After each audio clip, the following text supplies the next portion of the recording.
Bonjour tout le monde. Bonjour à tous.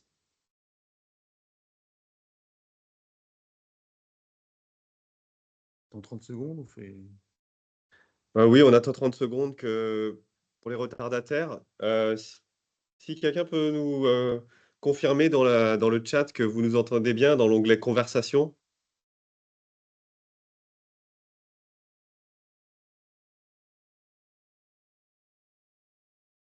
Je vois que quelqu'un a levé la main. Super, merci, Merci à tout le monde. merci beaucoup.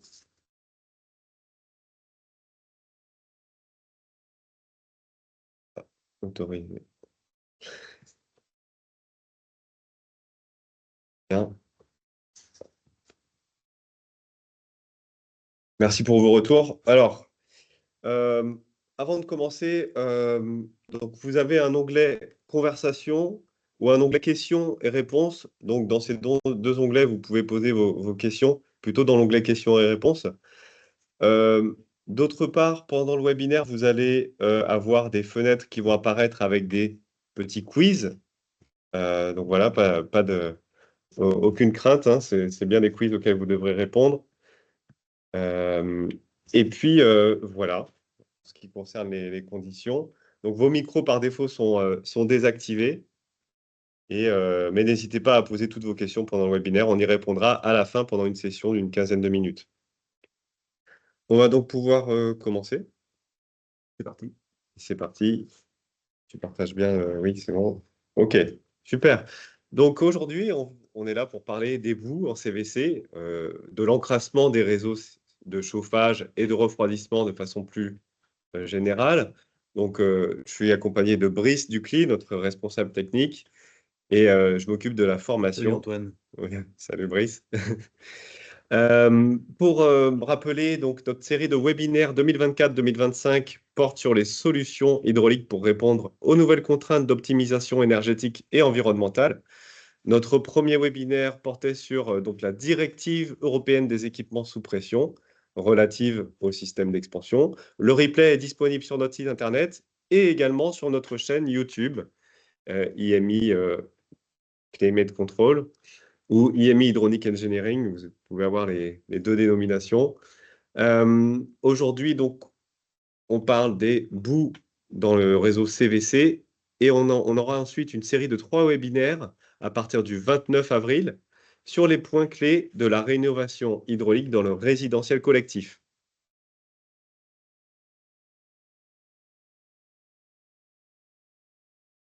Donc, prochain rendez-vous, le 29 avril, audit hydraulique des chaufferies. Et puis ensuite, en mai, on va parler d'équilibrage hydraulique. C'est aussi un de nos cœurs de métier. Car en effet, chez IMI, donc on développe des solutions hydrauliques à travers 3 marques et pour 3 secteurs, pour 3 domaines de l'installation. Le premier, c'est le maintien de pression et la qualité de l'eau à travers notre gamme IMI Pneumatex. On va retrouver des vases d'expansion, des groupes de maintien de pression, des séparateurs d'air, des séparateurs de particules, des purgeurs. Enfin, voilà, tout ce qui concerne la qualité d'eau. On a ensuite IMTA, la marque TA, donc pour l'équilibrage et la régulation hydraulique. Donc on va retrouver des vannes d'équilibrage, des vannes de régulation, des vannes combinant les deux fonctions, des servomoteurs euh, et autres. Et puis enfin, Meyer, donc notre marque de robinetterie thermostatique, enfin régulation thermostatique de façon plus générale, puisqu'on va retrouver des têtes thermostatiques, des thermostats également, des collecteurs, tout ce qui concerne les petites unités terminales. Au sommaire du jour, on va parler des origines de ces boues et de leurs effets. Comment traiter ces boues, donc avec par exemple des séparateurs de particules. On conclura et on répondra à vos questions. Alors, pour commencer, avant de rentrer dans le dur, on va lancer un petit quiz.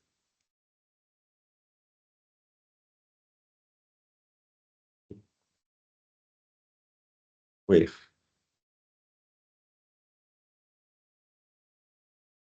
Voilà, vous avez le sondage, la question qui apparaît à votre écran. Donc, vous cliquez sur la bonne réponse et vous cliquez ensuite sur envoyer.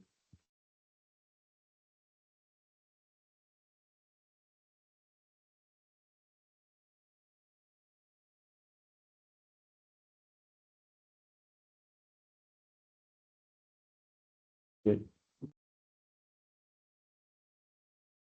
On a les réponses qui arrivent. Tac. Cap. T'es satisfait? Super, c'est parfait.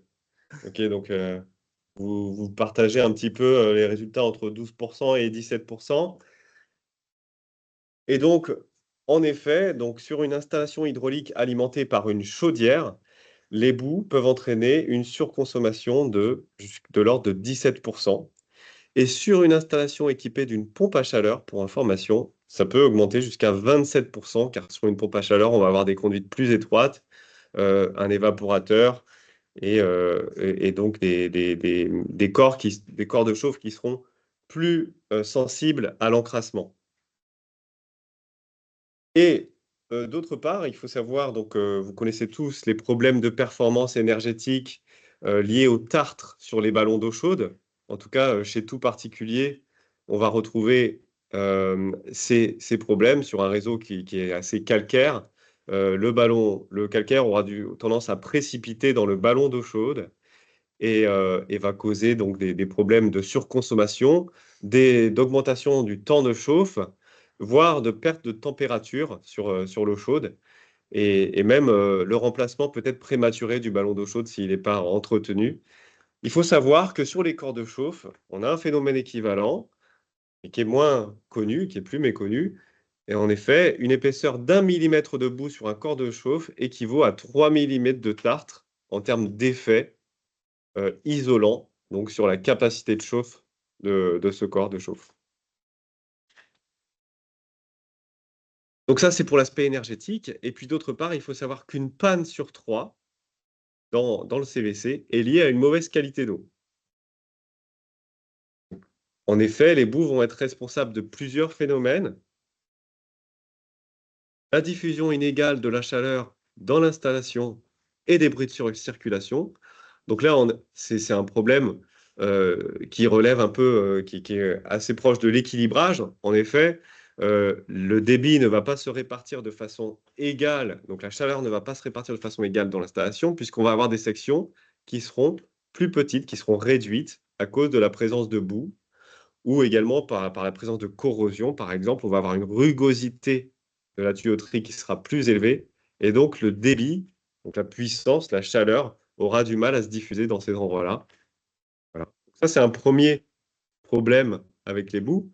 Le deuxième, c'est l'augmentation de l'inconfort des occupants, car on va limiter l'efficacité de certains émetteurs.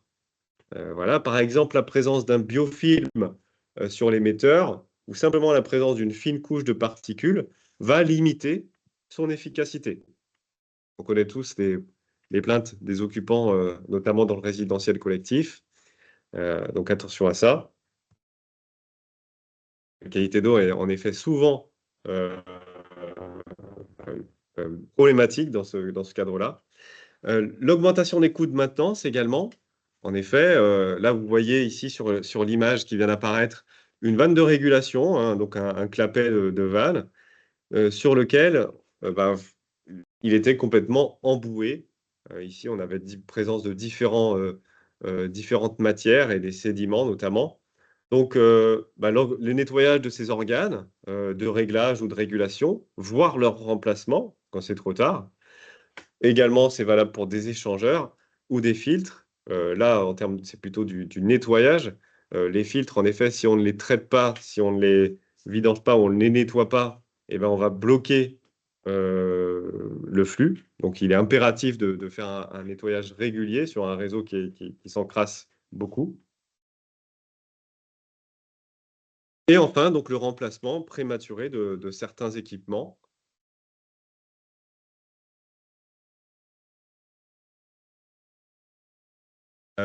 Donc, dû à l'abrasion ou au colmatage complet de l'équipement. Bon, on a une petite image. Hop, voilà. Donc ici, on avait un colmatage complet, par exemple, d'une vanne également, où là, on avait vraiment des boues épaisses qui ont complètement bloqué le fonctionnement de l'équipement.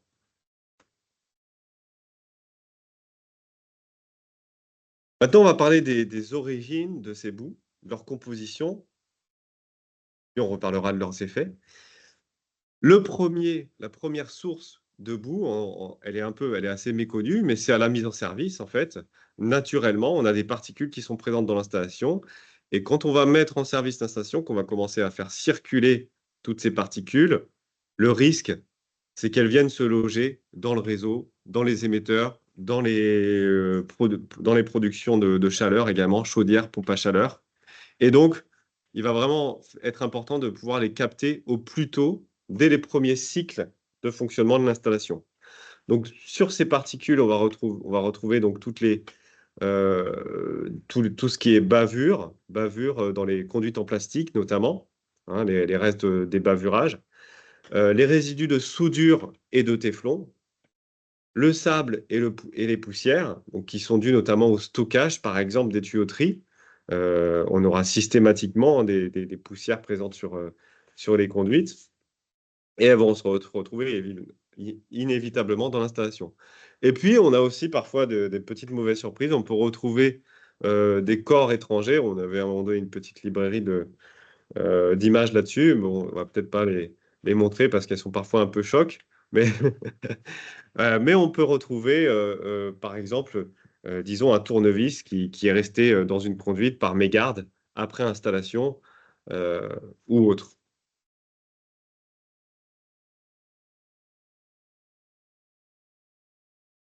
La composition de ces boues, eh ben, en fait, on retrouve de multiples origines. Par exemple, le tartre. Le tartre peut se déposer sur les tuyauteries et va composer avec des bactéries ou des particules, d'autres particules, eh ben, des agglomérats de particules.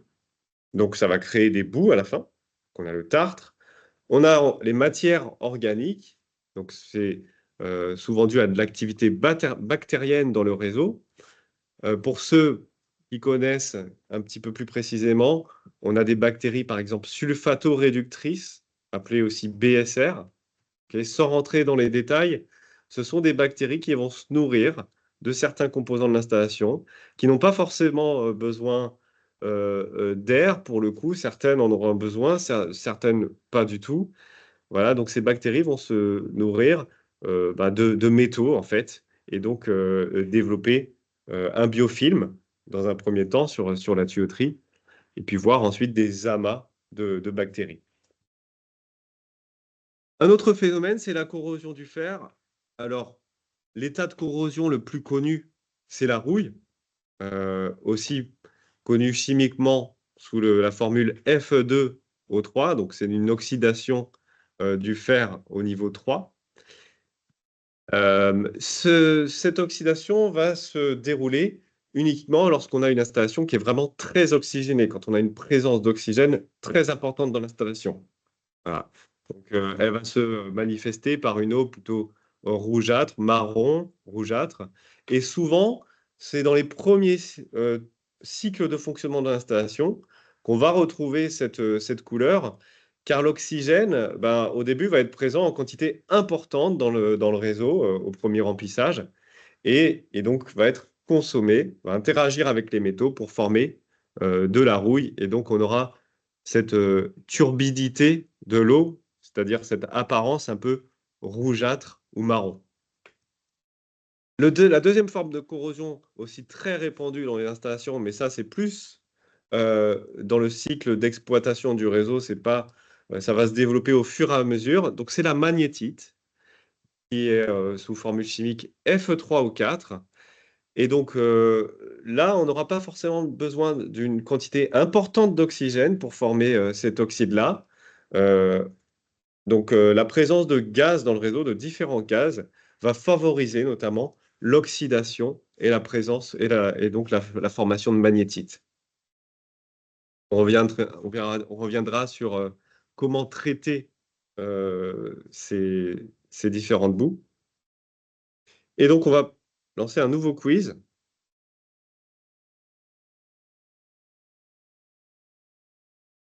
C'est parti. Donc voilà, on a parlé notamment de la corrosion et de l'effet des gaz, de l'air dans l'installation.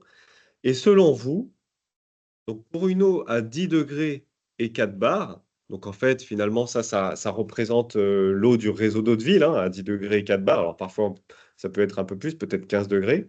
Mais 1 mètre cube d'eau contient quel volume d'air? Donc, naturellement présent dans l'eau. 12 litres, 48 litres ou 92 litres d'air dans 1 mètre cube d'eau.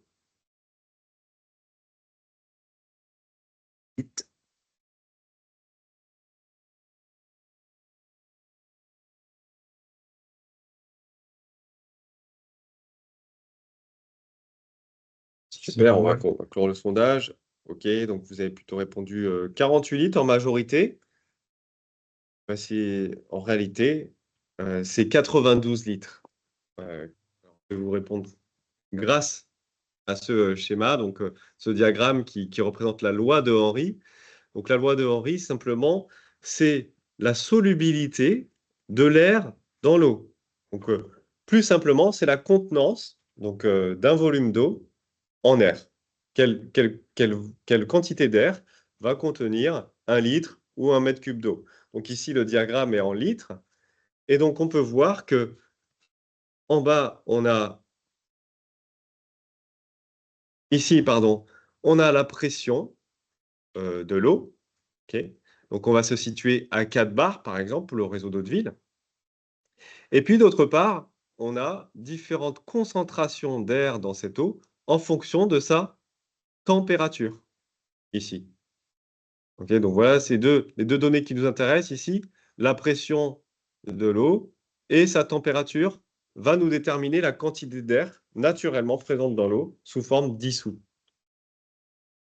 Et donc, si je regarde, par exemple, pour 70 degrés à 4 bars, j'ai 45 millilitres d'air par litre d'eau. Donc, si on ramène ça en mètres cubes, donc c'est 45 litres par mètre cube d'eau. Et maintenant, si je prends l'eau de ville, donc avant de la chauffer, cette eau, à 10 degrés, quand elle arrive dans le réseau, elle contient en réalité 92 millilitres d'air par litre d'eau. Voilà, donc ça, on peut pas faire autrement, on est soumis à cette contrainte-là. L'eau va contenir de l'air sous forme naturelle. Pour répondre au quiz, la réponse était Et 92 donc la litres. réponse était 92 litres en effet par mètre cube d'eau pour une eau à 10 degrés et 4 bars. Pour information, quand on va chauffer cette eau, et plus on va la chauffer de façon importante, plus on va monter haut en température, plus on va facilement réussir à extraire cet air de l'installation, cet air de l'eau de notre installation. Et après, on va l'extraire par des purgeurs, par exemple, ou des séparateurs, on va le voir. Mais donc, plus l'installation finalement fonctionne à basse température, en réalité, plus il y a d'air qui est emprisonné dans cette eau et qui, à un moment donné, peut causer des effets dévastateurs sur le réseau, évidemment. Pour ça, il existe donc différents moyens de récupérer cet air. Encore une fois, plus on monte en température, plus il sera facile de récupérer ces bulles d'air, hein, puisqu'elles auront tendance à être de plus en plus petites, plus on est bas en température, mais elles sont bien présentes pourtant. Dans notre gamme, on a un séparateur d'air qui est le Zeparo Aero. Comment ça fonctionne? Eh bien, ici, c'est une grosse bouteille, en fait, en réalité. Donc, on va provoquer un élargissement important de la conduite parce qu'on va rentrer ici, faire rentrer le flux, le débit. Et les plus grosses bulles, finalement, comme il y a beaucoup de place ici, elles vont monter naturellement, puisqu'elles sont moins denses que l'eau, elles vont monter vers le purgeur et être éliminées donc de façon assez rapide. Le problème, nous, c'est pas les grosses bulles, hein. Ça, on arrive facilement à les éliminer. Le problème, c'est toutes les petites bulles qui auront tendance à aller directement vers la sortie du séparateur et qui ne monteront jamais vers le purgeur. Pour ça, à la sortie, on place un insert hélicoïdal donc qui crée un mélange de zones turbulentes et calmes qui vont perturber le flux, en fait, et capturer les bulles, donc les petites bulles, puis les consolider pour former de plus grosses bulles en remontant à travers l'insert. Donc ça, c'est ce qu'on appelle l'effet de coalescence. Ces bulles, une fois qu'elles se seront agglomérées, qu'elles auront formé des plus grosses bulles, elles vont monter, encore une fois, vers le purgeur, naturellement, et être évacuées.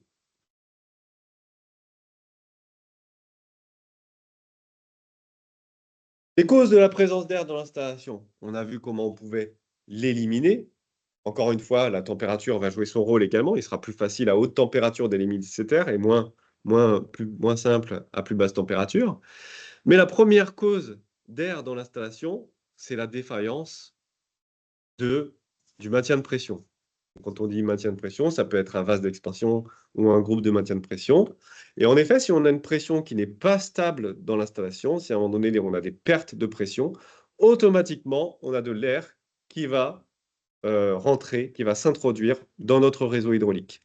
Et c'est pour ça qu'il est important de toujours maintenir une pression minimale dans le réseau, toujours très stable, pour éviter ces entrées d'air.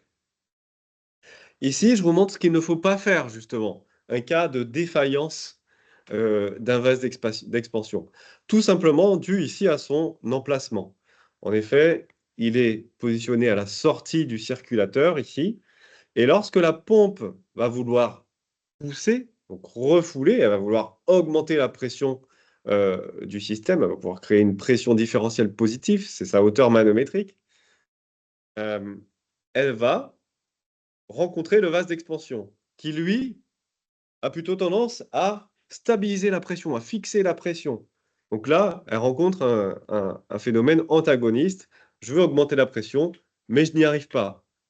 Or, la pompe, elle doit créer cette différence de pression, c'est son rôle, c'est sa hauteur manométrique qu'elle doit générer. Et donc, plutôt que de créer une surpression dans le réseau, elle va créer une dépression. Donc attention à l'emplacement du vase d'expansion. Il faudra toujours le mettre, le positionner à l'aspiration de la pompe et au plus proche. Donc, ce schéma-là est à éviter évidemment pour ne pas mettre notre réseau en dépression. Le réseau en dépression, qu'est-ce qui se passe ensuite? C'est simple à comprendre. Si on prend un purgeur automatique, par exemple, les purgeurs qui seront en point haut du réseau, et qui sont nécessaires, par exemple, au remplissage. On a besoin, à un moment donné, que le purgeur puisse s'ouvrir pour pouvoir remplir le réseau à la mise en service et évacuer l'air. Donc voilà, ce purgeur, il va s'ouvrir et se fermer en fonction du niveau d'eau, du niveau de pression d'eau dans l'installation. Et si à un moment donné, on perd un peu en pression, on a le purgeur qui s'ouvre ici, okay, le flotteur qui descend, et l'air qui va s'introduire dans l'installation. Donc ça, c'est assez simple à comprendre via les purgeurs. Attention, les purgeurs ne sont pas responsables de l'entrée d'air dans l'installation. C'est la pression, c'est le manque de pression. Et le purgeur est un simple exemple d'introduction d'air. Mais il y a aussi d'autres éléments qui vont favoriser ces entrées d'air, comme certains raccords ou des tubes en PER, par exemple, qui sont très sensibles à l'air.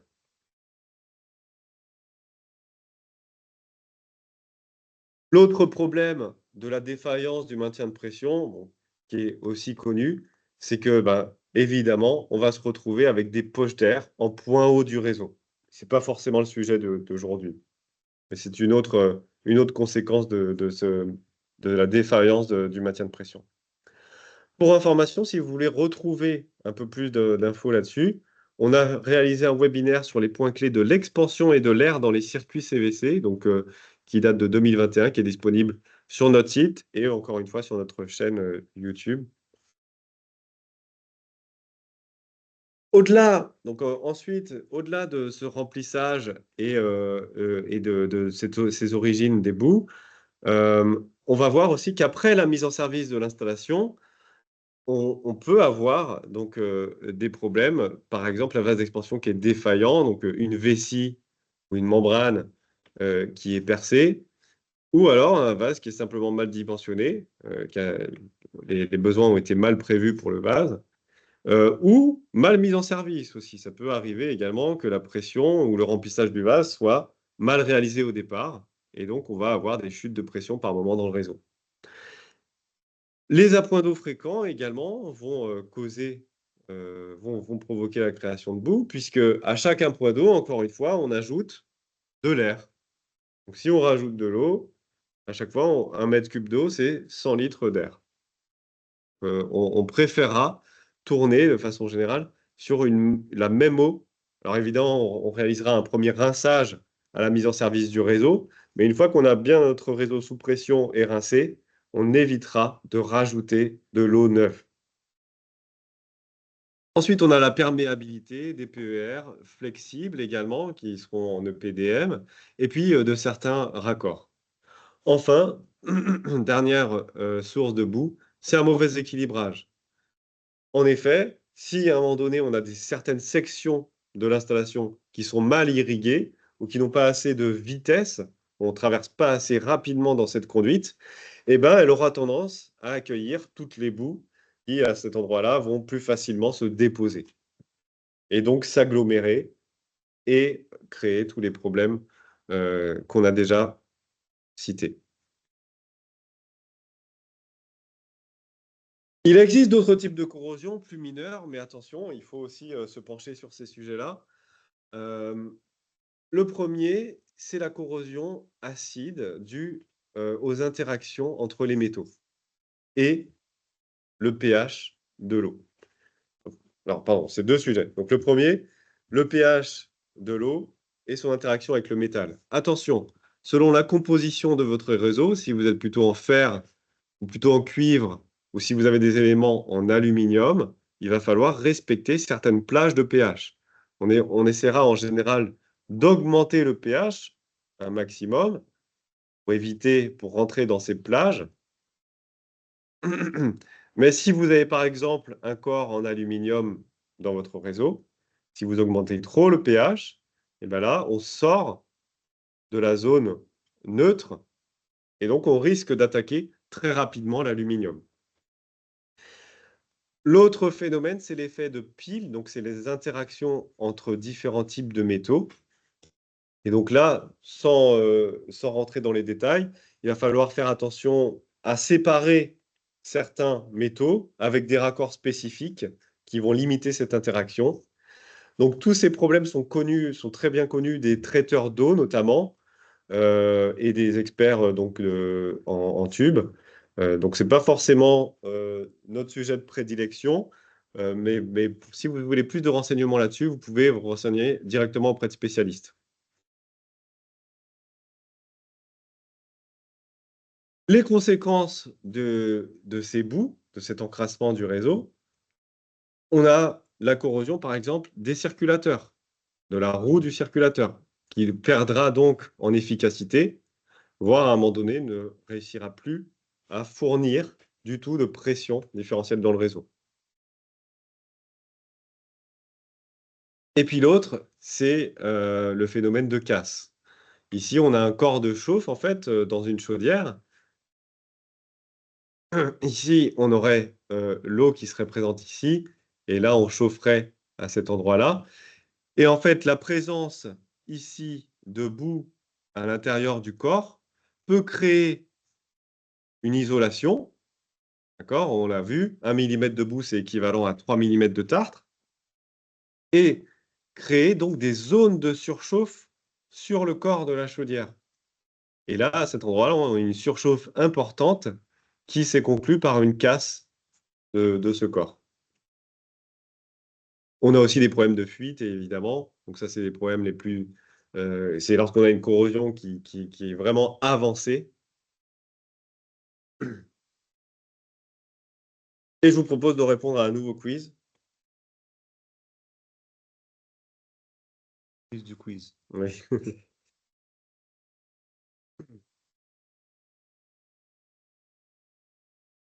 Ouais, il s'affiche à votre écran, pardon. Selon vous, quel gain sur le COP, donc le coefficient de performance, peut-on obtenir après nettoyage d'un évaporateur de groupe froid ou pompe à chaleur encrassé?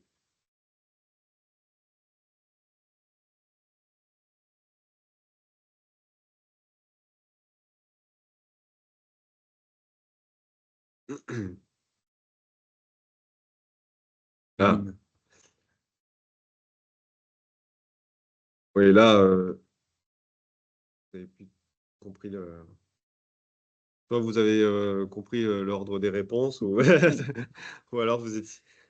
vous êtes mieux renseigné. En effet, on peut espérer un gain de 33%. Alors, je vais répondre à travers hop, un exemple.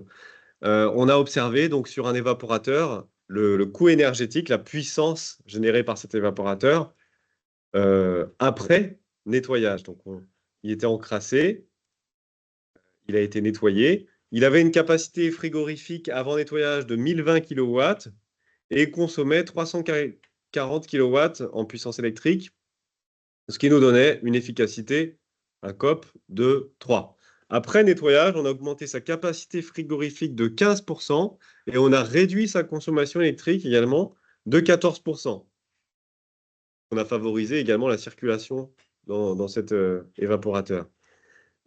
Au final, l'efficacité, donc le COP, a été augmenté à 4, donc on a une augmentation de 33%. Donc ça, c'est un exemple d'exploitation qui a été réalisé afin de nettoyage qui a été réalisé pour augmenter la performance, simplement pour rétablir la performance d'origine de cet évaporateur et donc de ce groupe froid.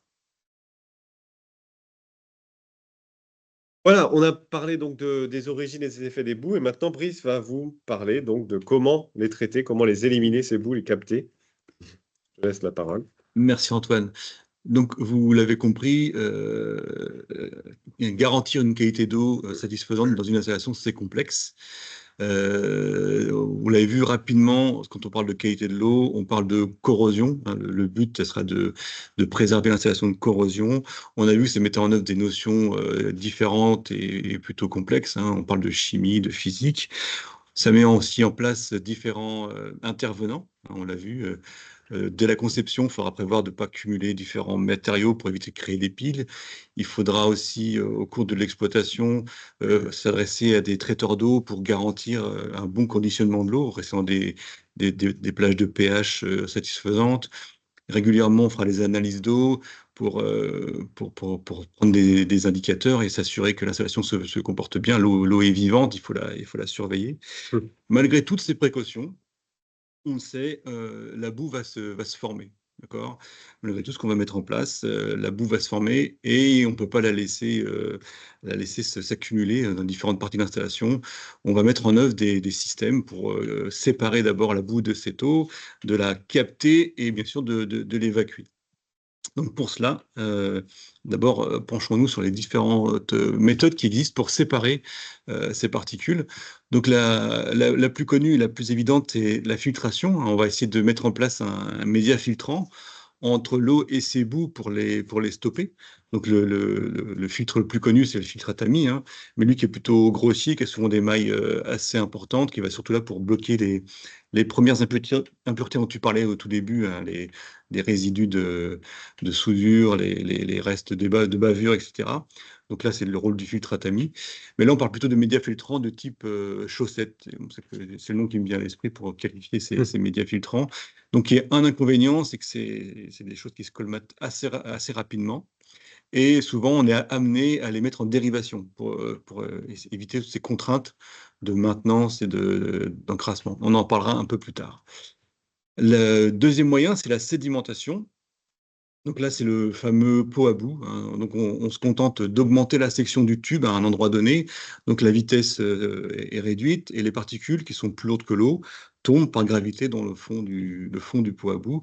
C'est ce qu'on met aussi en œuvre dans les bouteilles de découplage. Souvent le bas de la bouteille, et comme on réduit la vitesse, on consacre le bas de cette bouteille à la décantation pour évacuer les bouts. Troisième moyen, c'est le magnétisme. Donc là, on va mettre en place un barreau magnétique et donc qui va être là pour capter les particules qui contiennent du fer. Hein. On l'a vu avec Antoine, la boue contient essentiellement des résidus de la corrosion qui contiennent encore du fer et ce fer va être capté par l'aimant, bien sûr, pour être évacué. Le quatrième moyen, c'est l'effet cyclonique. Donc là, on va mettre l'eau en rotation, d'accord, avec un système qu'on verra un peu plus tard.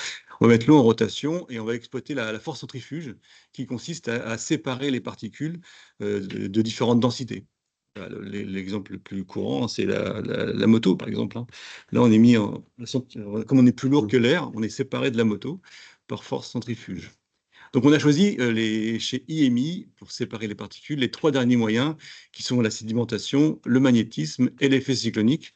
Tout ça dans un équipement qu'on appelle aujourd'hui le Zeparo Cyclone Max, le ZCX pour les intimes. Donc, vous voyez en coupe, ici, on va le détailler un peu plus tard. Donc la séparation cyclonique, c'est pas nouveau, hein. IMI ne l'a pas inventé, on a juste adapter cette technologie dans un équipement, vous verrez, hydraulique. Donc, par exemple, dans toutes les scieries, vous verrez ce genre d'instrument qui est assez imposant, qui a une forme conique, donc qui est là pour séparer l'air ambiant qui est chargé de poussière et de copeaux. Donc, de séparer toutes ces particules de l'air ambiant pour que l'intérieur soit plus vivable, bien sûr. Et donc, l'intérêt de ce système, c'est qu'il ne nécessite pas de gestion, d'entretien, de médias filtrants qui seraient très contraignants, parce que vous imaginez la périodicité très rapprochée. Donc là, on sépare les particules, on les évacue dans un bidon et on changera les bidons régulièrement.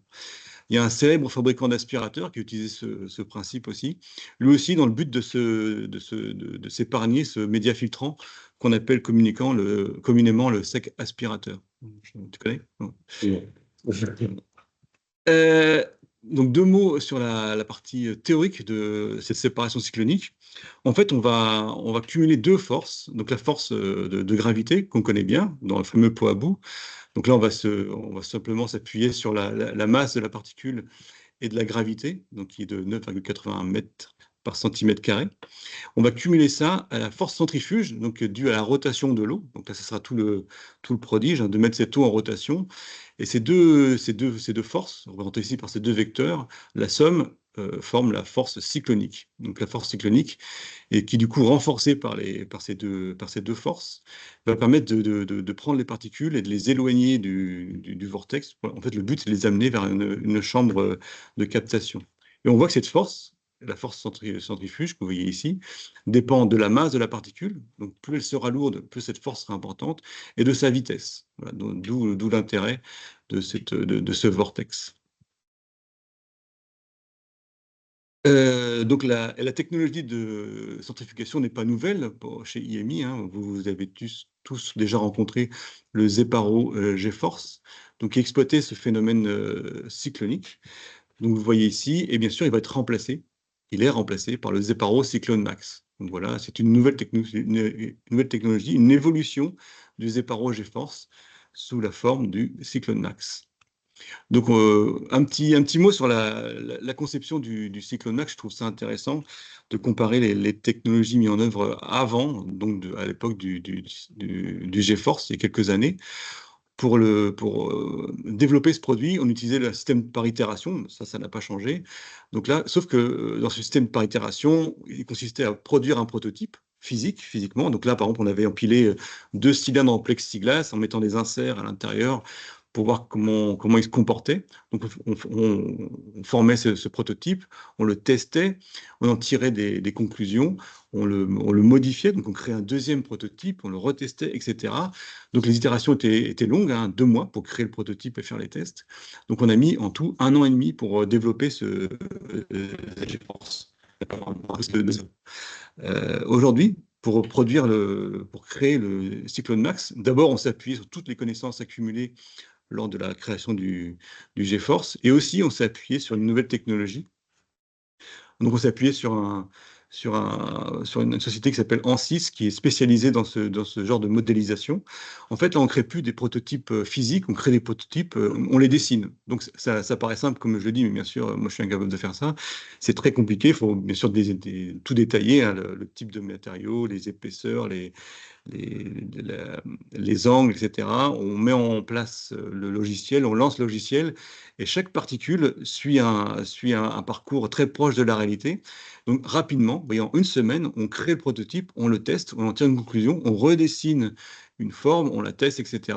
Ce qui fait qu'en 1 mois et demi, on a réussi à sortir un premier prototype qui donnait toute satisfaction. Donc on est passé de 1 an et demi à 1 mois et demi. Bon, bien sûr, là, on avait l'avantage de connaître déjà ce procédé, hein. On avait déjà mis en œuvre le GeForce en partant d'une feuille blanche. Alors, on ne partait pas tout à fait d'une feuille blanche. Parce que le prodige, hein, c'est de partir pour mettre en œuvre un système cyclonique. Vous l'avez vu la photo de la Syrie. Souvent, on a un décalage à 90 degrés de l'entrée et de la sortie. Bien sûr, en hydraulique, ce n'est pas acceptable. On veut absolument que l'entrée et la sortie soient alignées. Donc voilà, tout le prodige, toute la difficulté, c'est de faire en sorte que l'entrée et la sortie soient alignées. Donc le cyclone se forme malgré l'absence de cet angle à 90 degrés. Donc là, voilà une coupe, par exemple. Enfin, par exemple, c'est la coupe du ZCX tel qu'il a été conçu.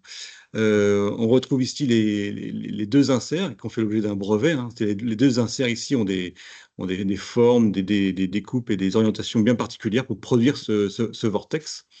Donc l'eau rentre ici par cet insert. Donc le vortex se crée dans la chambre qu'on appelle la chambre cyclonique. Le but étant de recueillir les particules dans cette chambre de collecte ici, qui est séparée par cette plaque. C'est une plaque un peu particulière. Comme le dit Jean Olivero, elle a une forme de Pac-Man, hein. Ce n'est pas une plaque perforée, hein. C'est vraiment une plaque avec une forme particulière pour que les particules rentrent et ne ressortent jamais. Le but, bien sûr, c'est que le vortex ne les aspire pas et elles ne repartent pas. Donc voilà pour tout ce qui est obtenu après cette recherche et développement de plusieurs mois, plusieurs semaines. On a tiré des leçons du GeForce. On a réduit le poids du ZCX, du Zeparo Cyclone Max. On a réduit son poids, on l'a allégé. On a aussi réduit sa taille grâce à cette nouvelle étude en recherche et développement.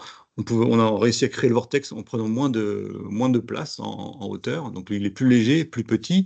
La forme a été simplifiée. Comme vous pouvez le voir, le Zeparo GeForce est composé de plusieurs éléments, hein. À l'époque, pour créer le vortex, on n'avait pas trouvé d'autre moyen que de créer plusieurs chambres qui s'assemblaient. Donc industriellement, donc là c'est plutôt pour la partie IMI, c'était un appareil plutôt compliqué à produire. Aujourd'hui, le ZCX est beaucoup plus symétrique, hein. Dans les deux sens, il est symétrique, donc il sera plus facile à manipuler. On n'est pas surpris par le centre de gravité un peu étrange du GeForce. Comme il est symétrique, il est plus facile à calorifuger. Le calorifugeur a beaucoup moins de mal à former une coquille, et donc plus facile à produire, mais ça c'est plutôt pour nous, je le disais. Le positionnement de l'aimant aussi a changé. Dans le GeForce, l'aimant était dans le sens de la hauteur. L'aimant traversait ici, le barreau était dans cette position. Dans le ZCX, on a réussi à le placer dans la chambre de capture de façon horizontale. Donc, ce qui fait qu'on a besoin de moins de place en hauteur pour placer le Cyclone Max. Il est plus facile à placer dans un local technique qui est souvent exigu, on le sait tous. Le ZCX garde le même avantage que le GeForce quant à sa position. Comme on ne compte pas seulement sur la gravité, hein, on compte beaucoup aussi sur l'effet cyclonique, les forces centrifuges, on peut le placer dans toutes les positions. Donc soit horizontalement, dans le sens sur un tube horizontal, pardon. Donc là, l'effet cyclonique va amener les particules jusqu'à la chambre ici de rétention, de capture. Et ça marche aussi sur un tube vertical. Donc, le même principe, la gravité et la force centrifuge vont amener les particules vers le bas et peu à peu les capturer dans la chambre ici de rétention. On voit aussi le baromagnétique, le fameux baromagnétique placé dans le sens horizontalement lorsqu'il est sur tube horizontal et verticalement sur tube vertical. Donc là, le but de l'aimant, c'est de retenir, d'augmenter l'efficacité du système en retenant les particules dans cette zone. Surtout les particules les plus fines, hein. On a vu tout à l'heure avec puis ton prénom. Antoine. Antoine, sympa. Salut Antoine. Et les particules les plus fines, qui sont la magnétite, c'est des particules très fines de l'ordre de 5 microns, qui sont difficiles à capter et qui ont plutôt tendance à repartir, hein, sous l'appel du vortex. Donc là, l'aimant va permettre de les capter. C'est un aimant constitué de néodyme fer-bore, l'élément le plus puissant du marché, hein, et donc le plus efficace. Petit rappel, parce que là on voit bien la circulation des particules, la perte de charge du séparateur n'augmente pas avec son encrassement, contrairement par exemple à un média filtrant. Là, même si la maintenance était un peu négligée et que le système se remplissait de particules, ce qui se passe, bien sûr, c'est qu'il n'y a plus de vortex, il n'y a plus de séparation, mais l'eau circule toujours. On imagine que ici la cuve se remplit totalement, le vortex n'existe pas, mais l'eau continue à rentrer et à sortir facilement du filtre. en gardant la même paire de charge. Donc la paire de charge, elle est connue, avec une logiciel iSelect ou iTools, vous pouvez facilement connaître la perte de charge en fonction du débit et du diamètre, et cette perte de charge sera constante. Parlons un peu du fonctionnement de ce système. Donc d'abord, l'eau rentre dans la chambre du séparateur, et là, une force centrifuge se met en place grâce aux inserts. Les molécules d'eau et de boue étant de densités différentes, la force centrifuge cumulée à la gravité vont créer cette fameuse force cyclonique qui va séparer les particules de boue qui sont plus lourdes. Hein. Les particules de fer sont bien plus lourdes que les molécules d'eau, donc vont être plaquées contre les parois.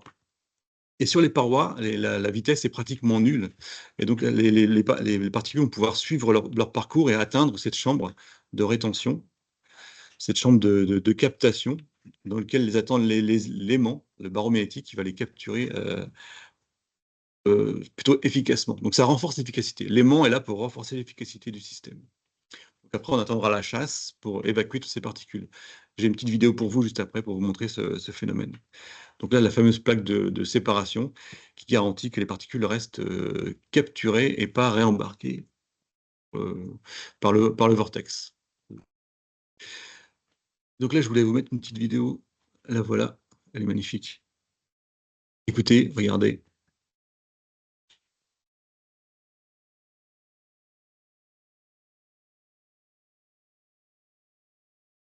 De force dans la chambre du séparateur. Les forces sont illustrées en vortex.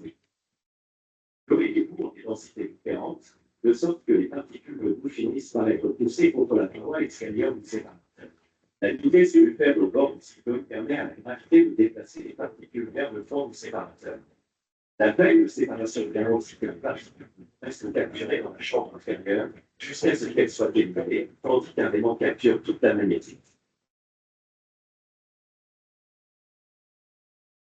Voilà, une merveilleuse vidéo. Pas d'autres. Ça va marquer qui parle plutôt du cycle d'entretien dans quelques instants. C'est parti. C'est par aussi que Max calcule finalement la majorité de la saleté et de la vanité. La pompe du système doit être éteinte pour arrêter le débit.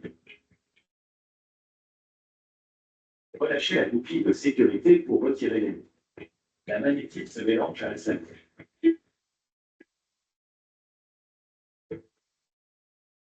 La panne de mélange peut être ouverte pour éliminer toute la saleté et la magnétique.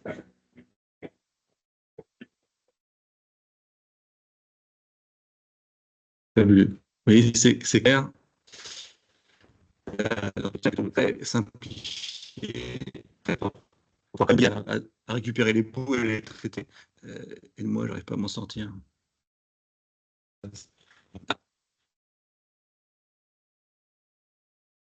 C'est reparti.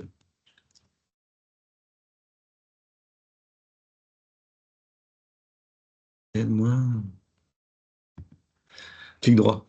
Clic droit. Bien sûr, c'est de l'infographie, hein, vous l'avez vu, mais bien sûr, on a testé tous nos modèles et même les modèles concurrents sur un banc. Ici, vous voyez le banc en Slovénie qui permet de tester le ZCX. Donc là, vous voyez un ZCX en DN200 qui a été testé, mais les différents diamètres ont été testés, ceux des concurrents, et a permis de produire ce type de graphique. Donc là, on voit sur ce graphique la performance du ZCX en bleu comparé à des produits concurrents qui se basent plutôt sur la gravité, presque exclusivement sur la gravité, donc la sédimentation.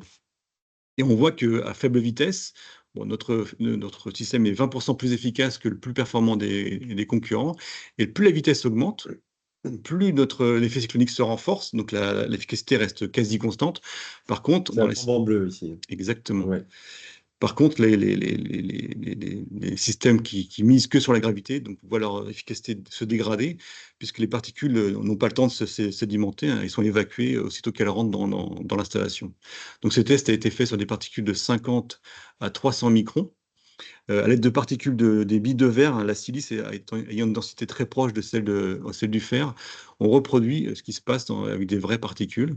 Et ces tests est fait dès le premier cycle, hein. On n'attend pas différents cycles. Dès le premier cycle, on mesure l'efficacité et on voit que dès le premier cycle, donc dès que la première fois, dès que l'eau passe à travers le système une fois, on capte déjà environ entre 45 et 50% des particules, ce qui est plutôt prodigieux.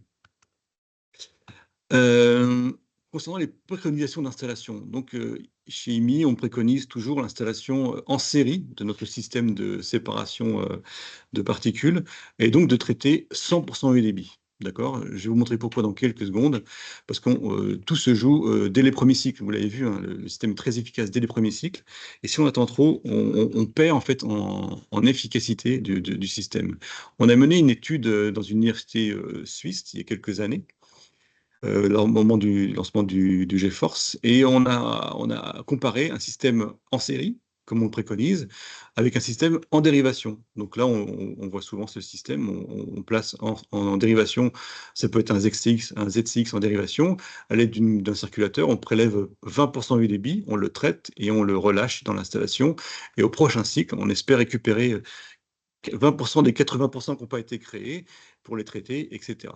Et là, on s'est rendu compte au cours de l'expérience que la courbe orange, donc c'est la partie en série, donc très rapidement, on l'a vu en un cycle, on récupère 50% des particules, on retrouve ici cette valeur.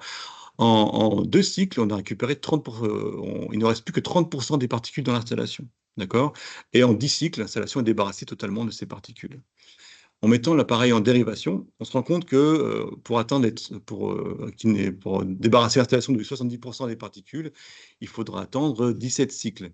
Et au bout de 80 cycles, on aura totalement débarrassé l'installation de ces impuretés. Donc on pourrait se dire, OK, dérivation, série, c'est pareil. Au bout de 100 cycles, en tout cas, j'ai plus pas de bactéries, d'impuretés dans mon installation. Sauf que le but de l'étude, c'était d'analyser ce qu'on récupérait. Donc on a pesé toutes les particules qu'on a récupérées. Et on s'est rendu compte qu'en dérivation, il nous manquait 42% des particules. Et qu'en série, il nous manquait 4% des particules. Mais ces particules, elles n'ont pas disparu, en fait. Elles sont où? Elles sont dans l'installation. Le fait d'attendre les 80 cycles pour débarrasser totalement l'installation, la boue n'a pas attendu, elle a parcouru toute l'installation et s'est dirigée vers les terminaux où la vitesse est plus faible, où la décantation a fait son œuvre et la boue est restée coincée dans les terminaux. On ne la verra plus jamais, cette boue. C'est pour ça qu'on dit qu'il faut agir le plus rapidement possible et de mettre nos systèmes de séparation en série. Il faut traiter toute l'eau immédiatement parce que tout se joue dans les premiers cycles. Après, c'est parti, c'est perdu. Oui, parce que quand tu dis qu'on a débarrassé l'installation de ces boues, c'est qu'il n'y a plus de boues qui circulent dans le flux de l'installation. Mais en effet, il en reste qui se sont logés soit dans les terminaux ou ailleurs. Exactement. Pour rester dans le thème de en série ou en dérivation, tout à l'heure on parlait d'entretien. Sur la vidéo que je vous ai montré, on a vu que le rinçage de notre système était très simple, hein. On coupe la pompe, on tire le barreau, on fait une chasse, on refera un petit appoint d'eau pour compenser la perte d'eau et c'est reparti. Sur un système en dérivation, donc là c'est des images qui proviennent de ce que partagent les clients. On voit une installation qui a été oubliée, hein. Il n'y avait plus d'exploitation, le système a continué à tourner tant qu'il a pu. Et rapidement, on voit ici le barreau magnétique totalement recouvert de boue. Le barreau n'est pas dans un doigt de gant, contrairement à notre solution. Donc, il faudra bien sûr frotter ce barreau, le nettoyer, débarrasser la boue. Il faudra aussi changer le média filtrant qui lui aussi était complètement colmaté. Et donc, on se rend compte que c'était un système qui est pas dangereux, mais il faut prendre des précautions parce que on a beau, ici, bien sûr, on va couper le circulateur, on ira dans l'armoire électrique. Donc attention aux armoires électriques, on coupe l'alimentation, on coupe la pompe, on isole le système avec les boisseaux sphériques. La pression reste dans le filtre. Attention à ce moment-là de bien faire chuter la pression. Donc par exemple en actionnant la vidange, on baisse la pression et enfin on ouvre le couvercle pour ne pas se prendre le couvercle dans la face par exemple. Donc attention au danger. L'eau peut être chaude aussi.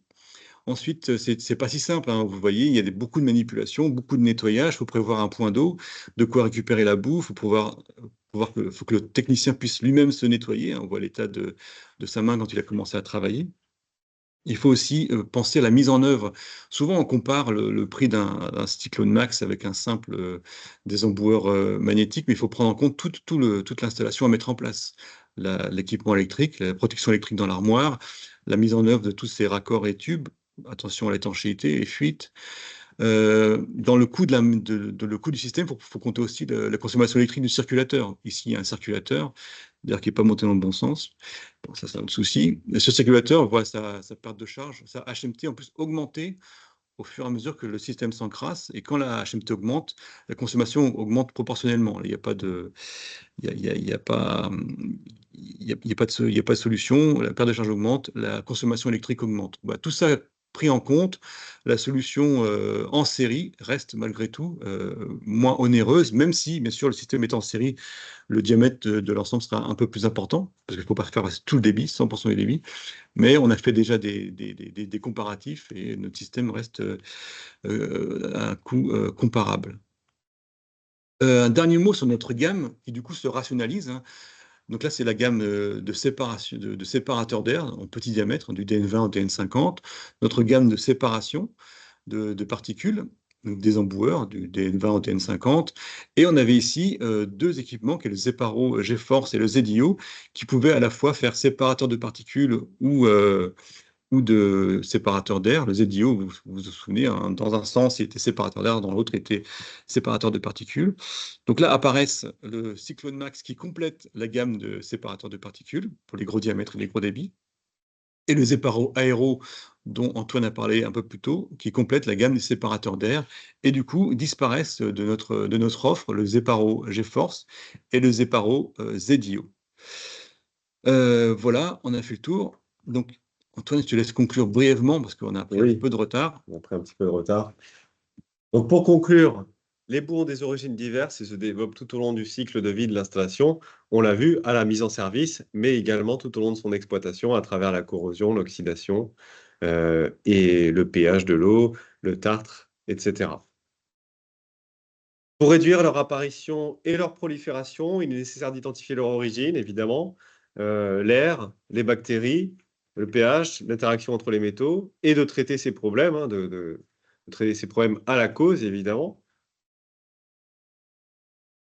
Enfin, éliminer totalement ces bouts de l'installation reste un défi, hein. Sur la plupart des installations, on n'arrive pas à complètement les éliminer. C'est un tour de force quand même. Il va donc falloir forcément prévoir un dispositif permettant de les capturer et les évacuer du réseau avant qu'elles ne s'y installent pour de bon, c'est-à-dire dès les premiers cycles de rinçage de l'installation, il faut récupérer ces bouts et donc éviter qu'elles ne se déposent dans les radiateurs, par exemple. Le séparateur cyclonique est une bonne technologie pour les capter rapidement.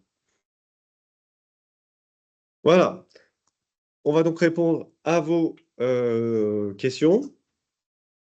Alors, j'ai donc une première question. Donc, bonjour, le filtre est efficace lorsqu'un vortex est créé, mais lorsque le générateur module en débit, est-ce que l'efficacité est toujours identique? Si oui, y a-t-il des débits minimums à respecter pour créer l'effet de vortex? Donc, en effet, si on a un abaissement du débit dans l'installation, est-ce que le vortex est toujours créé dans le séparateur cyclonique? Est-ce qu'il a toujours la même efficacité? Brice, tu as montré un graphique où on voyait l'efficacité du séparateur en fonction de la vitesse de circulation. Donc, c'est lié en effet au débit et à la taille de la conduite, hein. Débit et section de conduite va nous déterminer la vitesse de circulation. Et donc, bien sûr, il existe un débit minimum qui est précisé dans la fiche technique. Et si vous utilisez iSelect ou iTools, le système va vous proposer le bon filtre. Donc, il faudra essayer, si votre débit varie grandement, il faudra tester le débit le plus petit et le débit le plus important, essayer de faire ça, concilier ça dans un même corps, bien sûr, pour être sûr que le système fonctionne pour tous les débits. C'est une bonne question. Jean a apporté un complément de réponse. L'efficacité varie, mais reste assez stable dès 0,5 mètres par seconde. Donc, c'était la valeur qui était sur le graphique de Brice. C'est ça. Donc, évidemment, vous pourrez récupérer ces supports, hein. Si vous avez un problème pour le récupérer, n'hésitez pas à nous le demander, hein. Et puis, on aura également le webinaire en replay sur notre chaîne. Bonjour, nous intervenons en exploitation et travaillons régulièrement avec les deux systèmes et constatons que lorsqu'un défaut de suivi de l'emboutage et d'entretien du désemboueur, ce qui est malheureusement courant, en effet, ça c'est très courant, défaut d'entretien du désemboueur, il est difficile de récupérer les dépôts colmatés autour du guide du barreau magnétique. Les appareils en dérivation sont généralement plus simples à remettre en état avec un remplacement de poche et un barreau complet accessible qui permettra souvent de filtrer jusqu'à 20 microns. L'usage d'une combinaison de ces deux systèmes est-il alors pertinent? Eh bien, ça, c'est une, c'est une réponse, c'est une question très complète. Alors, Antoine, parfois, en effet, oui, Antoine, je peux répondre à la personne. Donc, en oui, fait, on revient déjà sur un point important, c'est C'est le Jean filtre Olivero qui en vous parle. dérivation. Oui, pardon. ah oui, c'est Jean Olivero qui vous parle Ah. actuellement. Expert Le comptable. filtre, oui, excusez-moi, je ne me suis pas présenté. Je m'occupe de la partie technique pour l'ensemble de mes collègues et de tous les clients et des usines. En fait, ce qu'il faut bien comprendre, c'est qu'on parle déjà d'éléments en dérivation. Rappelez-vous, en dérivation, vous allez récupérer moins de particules plus fines parce que vous avez une poche, mais vous les récupérez en partie puisque vous passez que 20% du débit. Donc ça, ce que l'a bien précisé Brice, c'est important d'avoir à récupérer les bouts les plus rapidement possible. Le filtre, pour nous, pour nettoyer un barreau, il est en doigt de gant. Donc vous enlevez l'aimant, les bouts, elles ne sont plus aimantées, elles descendent. Un simple chiffon suffit. Ce n'est pas comme l'aimant qu'on trempe directement dans le liquide où vous avez un colmatage de l'aimant et là, pour le nettoyer, c'est excessivement compliqué. Donc pour cette partie-là, je dirais que c'est plutôt aisé. L'idée du Zeparo Cyclone Max a été faite pour l'exploitation la plus simple possible, la plus rapide possible. C'est le but, en fait, dans sa création, déjà dans le ZG Force à l'époque. Voilà. J'espère répondre à votre question. N'hésitez pas à revenir vers nous si vous voulez plus de détails. Donc, autre question. La cuve de réparation des bouts du séparateur cyclonique doit être vidée tous les combien de temps? Donc ça, c'est à quelle fréquence on doit nettoyer, donc vidanger le séparateur cyclonique, min, max constaté. Alors, donc, au départ, à la mise en service de l'installation, il est important de le vidanger assez rapidement parce qu'on l'a vu, il va récupérer beaucoup de boue dès le départ. Et donc, parfois, alors sur une installation, par exemple, neuve, on peut faire une première vidange au bout de 1 à 2 semaines. Oui. Donc, vous avez toutes ces réponses. J'ai le guide derrière vous là. On est sous forme papier, mais vous recevrez aussi sous forme PDF. Et on précise ce point. Effectivement, on fait la différence entre les installations neuves, où là, on fera un premier rinçage et on fera des vidanges qui vont avec une périodicité plutôt d'une semaine au début. En fait, il n'y a pas de réponse précise. Sur une installation neuve, on va plutôt espacer les vidanges et voir si le fluide est très chargé. Et si ce n'est pas le cas, bon, on espacera encore plus jusqu'à retrouver un rythme régulier. Mais sur de la rénovation, une installation déjà embouée, donc là, il faudra peut-être faire une vidange tous les jours et l'espacer jusqu'à ce que le fluide récupéré est moins chargé. Voilà. Il n'y a pas de réponse très précise. Là, c'est de l'expérience du mainteneur et l'état de l'installation qui vous le dira. Il n'y a pas de périodicité de données. Mais c'est vrai que sur les installations en exploitation qui sont très encrassées, au bout de quelques heures, on peut avoir déjà beaucoup de boues qui sont présentes dans le séparateur. N'oubliez pas effectivement que cet appareil est très efficace, il récupère rapidement et c'est vrai que c'est vous-même qui serez le propre juge du nettoyage, de la fréquence et c'est vrai que vous pouvez très bien l'installer, partir le matin, manger, revenir l'après-midi, faire une première chasse et en fonction de ce que vous récoltez, vous pouvez estimer la fréquence de votre passage. Maintenant, en exploitation sur un site qui n'est pas trop encrassé, on pourra espacer évidemment ces vidanges, peut-être voire même jusqu'à aller à une vidange annuelle. Merci beaucoup. Avez-vous des capteurs permettant d'avertir que la cuve est pleine? Alors non. Non, malheureusement, Non. on n'a pas ce Non, type mais ce n'est de... pas nécessaire. Ce n'est pas nécessaire parce que la Ouais. capacité dedans est importante et quand c'est plein, vous n'avez pas de perte de charge. Alors c'est vrai que vous récupérez plus les bouts, c'est un peu dommage. Le meilleur des tests, je dirais que vous ne pouvez pas avoir de capteur ou alors il faudrait avoir un élément qui donne la contenance du pot. Mais vous n'avez pas de perte de charge, donc on n'a pas de manon amont-aval comme les éléments en dérivation. Donc ce qu'il faudrait faire, C'est vous passez, vous faites une chasse, il y a peu de boue, bah, vous êtes tranquille, vous revenez bien tardivement dans la saison. S'il y a des boues, bah, vous revenez au bout même de 2-3 jours. C'est uniquement vous. Malheureusement, il n'y a pas de possibilité. Mais c'est le revers de la médaille de l'efficacité de ce pot à bout. Il est très efficace et très rapide. Donc, en général, vous venez au départ et puis après, vous êtes à peu près tranquille.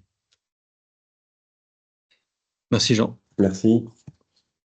J'avais une autre question. Alors, bonjour, l'aimant est-il indispensable? Alors non, L'aimant. Un peu enrhumé. l'aimant, pardon. L'aimant est-il indispensable?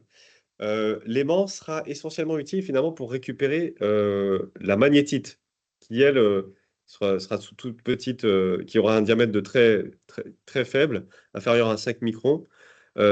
Souvent, c'est un peu le responsable du bouchage, du colmatage des filtres, la magnétite. Et donc, non, il n'est pas indispensable, mais il est fortement recommandé. Il renforce l'efficacité du système. Oui. Sachant que la magnétite se produira souvent sur une installation. Peut-être une dernière question. Non, ça on a déjà répondu, à quelle fréquence faut-il nettoyer? En position horizontale, la vidange ne s'opère plus totalement ou inversion, barreaux et vannes à faire prévues sur le modèle. Ah, oui, Oui, je ne sais pas si tout à j'ai fait la fait. diapositive. Il faut inverser, en effet. En fait, cette fois, on demande un sens de circulation pour pouvoir récupérer les particules parce qu'il n'y a qu'une vidange d'un côté, là où il y a l'aimant.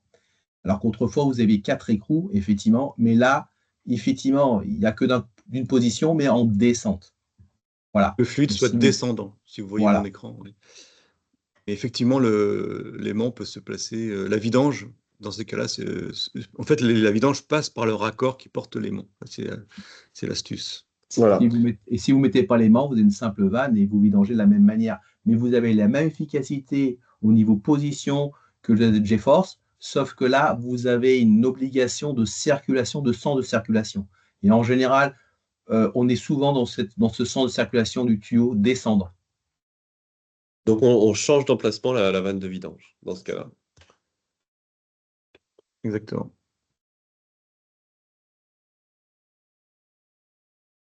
Vous avez une question Alors, qui est un peu ouais, particulière bon, pour oui. la partie quels sont les paramètres psychochimiques que vous prenez en compte pour détecter une présence de boue lors d'une. On n'est pas chimiste. Donc là, ça va être compliqué de vous répondre. Ce n'est pas notre domaine, la chimie. Comme l'a si bien dit Antoine tout à l'heure, il y a des professionnels là-dedans, on leur fait entièrement confiance. Nous, ce n'est pas notre domaine. Il faudra plutôt consulter des traiteurs d'eau, en effet. S'arrêter là, il est Voilà, dépassé je pense l'heure. qu'on a répondu à la plupart des questions. N'hésitez pas à nous renvoyer d'autres questions si vous en avez, ou à se rapprocher de nos représentants. Normalement, vous allez recevoir donc notre guide Air et boue qui synthétise plusieurs de ces informations.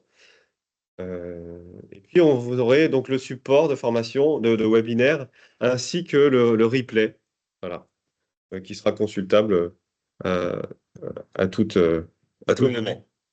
Et pour toujours. Si je peux me permettre de faire un petit appel à vous tous qui avez participé, si vous avez des photos de boue, de problématiques, comme l'a cité au départ Antoine, sur des fois ce qu'on peut retrouver dans les conduites, de choses insolites, ça sera avec plaisir qu'on les recevra. C'est toujours agréable de voir un peu le terrain, parce que vous êtes le terrain, vous nous aidez à progresser dans les éléments qu'on peut rencontrer en chaufferie. C'est toujours intéressant de pouvoir dialoguer et de communiquer dessus. Donc par avance, Oui. si vous avez, ça fera avec grand plaisir qu'on les recevra. C'est pareil sur ces belles paroles. Oui. Merci Jean pour tes réponses complètes. Et, Avec plaisir, et merci à Brice. vous. Merci. Merci. Encore oublié ton prénom. Antoine, enchanté. Je réponds juste à une personne qui a demandé combien pèse le dispositif. Vous le verrez sur la documentation. Comme il a été précisé, il pèse moins lourd parce que nous sommes passés de 16 bars à 10 bars, entre autres. Donc, parce que le 16 bars n'était pas utile pour le HVC qu'on a habituellement. Donc, ils sont moins lourds qu'avant. Il y a juste le volume d'eau qu'il faut prendre en compte, comme dans un vase d'expansion pour la partie support de conduite. Voilà. Mais vous aurez ça dans la documentation qui est On n'a pas les valeurs sur en le site tête. internet. Voilà. Et puis sur tous les diamètres que l'on a. Voilà. On va vous envoyer éventuellement la fiche technique. Je ne sais pas si ça avait été prévu dans les documents, mais on le fera sinon. Merci à tout le monde. Merci. Belle journée. Et donc, on se donne rendez-vous le 29 avril C'est pour ça. ça. audit hydraulique des chaufferies. Au revoir. Au Au revoir revoir. et bon appétit.